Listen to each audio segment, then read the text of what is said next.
Good afternoon. This is Charles Felix with the South Florida Hospital News, and I welcome you to our continuing series of hospital news leadership videos.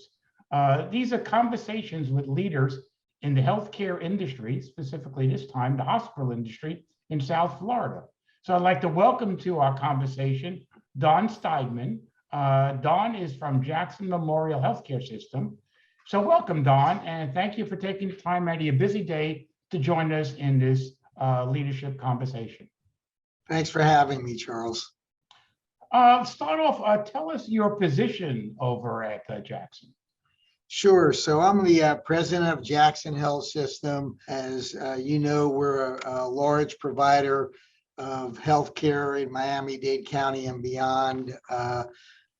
We have 1,150 residents and fellows that we train. We have one of the largest training programs for physicians in the United States. Tell us a little bit about your family, Don. Where are you from and that type of thing? Sure. So I'm originally from Connecticut. My family moved down to South Florida 30 some odd years ago. Married to my wife, Esty. I have a son, AJ, who also lives in Florida, and I live on Miami Beach. So can you give us a little bit about what it takes to be the president of, and I'll keep on calling it, the largest public healthcare system in the country? It's kind of an education background on what you need to be able to get to that position.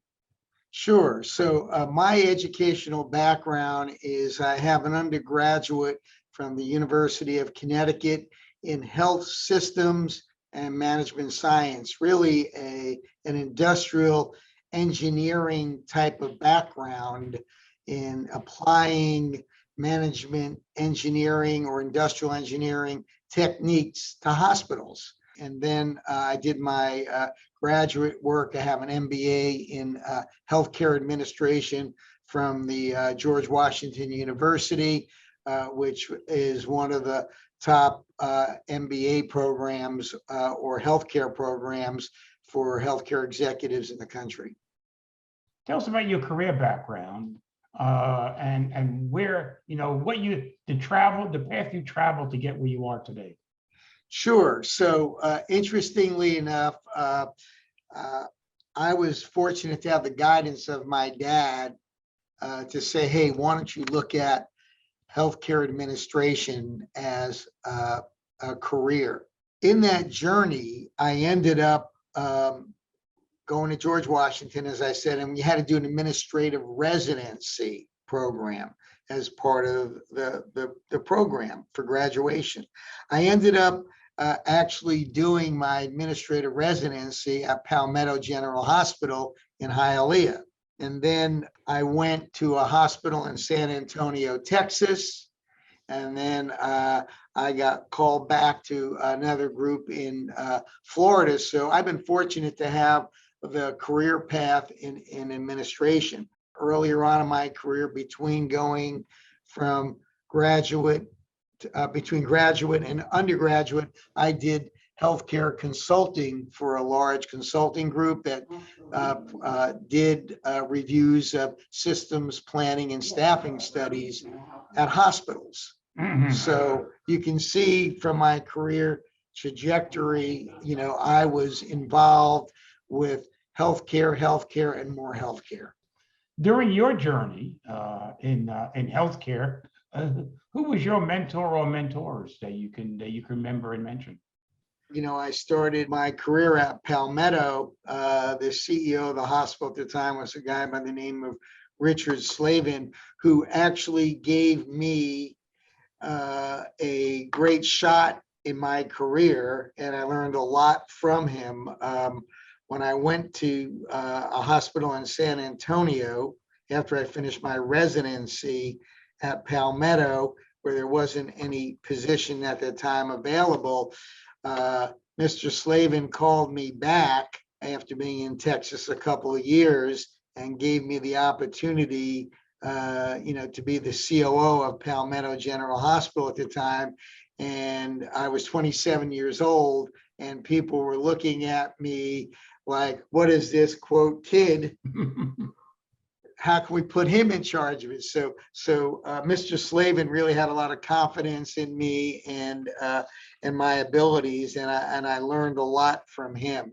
What were some of the, or even more recently, in being part of the Jackson system, what are some of the major challenges during your journey that you could recall that actually, I guess, helped you in your career? More recently, and we all have challenges, it doesn't matter how young or old you are, was coming to Jackson about 10 and a half years ago, when Jackson lost $80 million the year before and had a cumulative loss of $400 million. We were on a trajectory. I remember that well, Don. I remember that well. Remember that? And so it was a uphill challenge, day, evening, night. And that first year, we went from an $80 million loss when we walked in the door to an $8 million surcharge or surplus. And basically, every dollar that Jackson makes gets poured back into services or construction. That was a big one. And then, it wasn't a challenge, but I think it was certainly an opportunity. As you know, we spent $1.8 billion over the last several years on construction. Sure. And, I had the opportunity, I still do, to oversee the construction program with a whole team that does nothing but that, and doing multiple construction projects of that magnitude was certainly a challenge, but it was rewarding to see, where we've ended up today because of that new hospital in Doral. We put up Lynn Rehab Hospital. We put up urgent care centers, expansion of programs at all of our hospitals. So very, very rewarding challenges.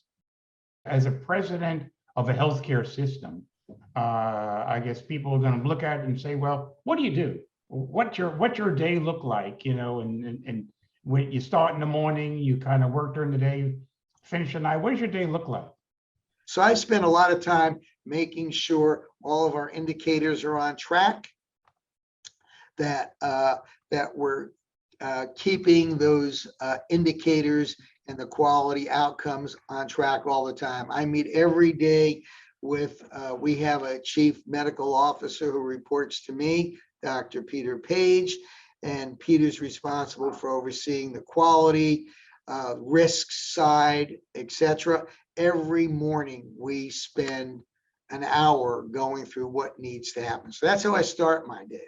Now, throughout the day, I'll spend a lot of time on development with our hospitals relating to programmatic development. For instance, as you're probably well aware, we have one of the largest transplant programs in the country. Right. So, we'll spend time on what do we need to do to build it to the next level, but making sure everything we do is on the quality side. Physician recruitment, how are we going to not only staff Jackson Memorial with the university, but as you know, we have Jackson North, Jackson South, and Jackson West, which are pretty much community hospitals. So I'll spend a good percent of my time on the strategy with our chief strategic officer. And then, obviously you can't go throughout the day without solving some of the operational issues that pop up. Sure. So, I mean, that's what it looks like. It's very fluid. What has you, Jackson, taken away from the pandemic that has changed your thinking or philosophy about healthcare and the people that work for you? The one thing that I have learned is, obviously, patients first, always, patient safety, always. Okay, not that I didn't have that, but in this case here, and also employee safety first. Okay, our most valuable assets are our employees. You know, you can build the bricks and mortar, but it's really about the people. The biggest thing is safety first of our employees and patients, quite frankly. What advice would you have for a person either entering the healthcare career era or thinking about entering?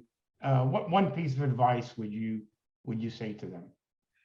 To be successful in this career, you need to, number one, enjoy interacting with people. If you're not a people person, as we've been talking about, Charles, this is a people industry.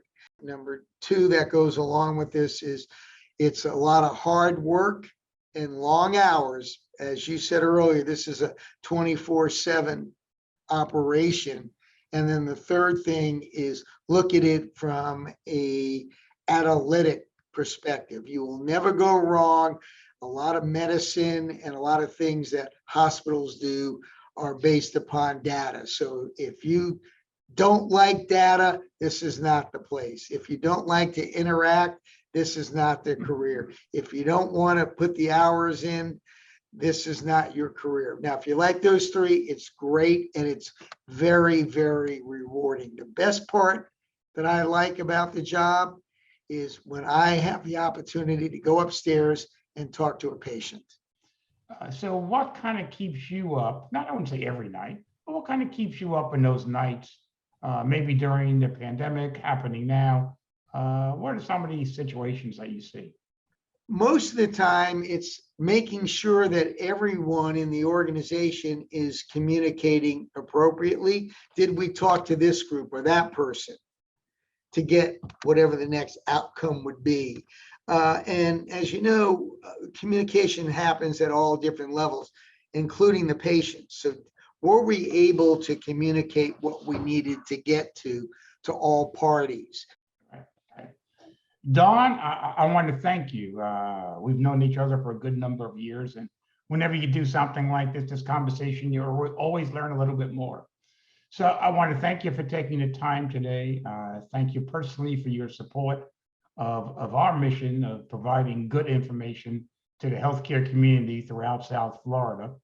And I'll let you get back to your busy day because, as one might say, the hospital business never stops.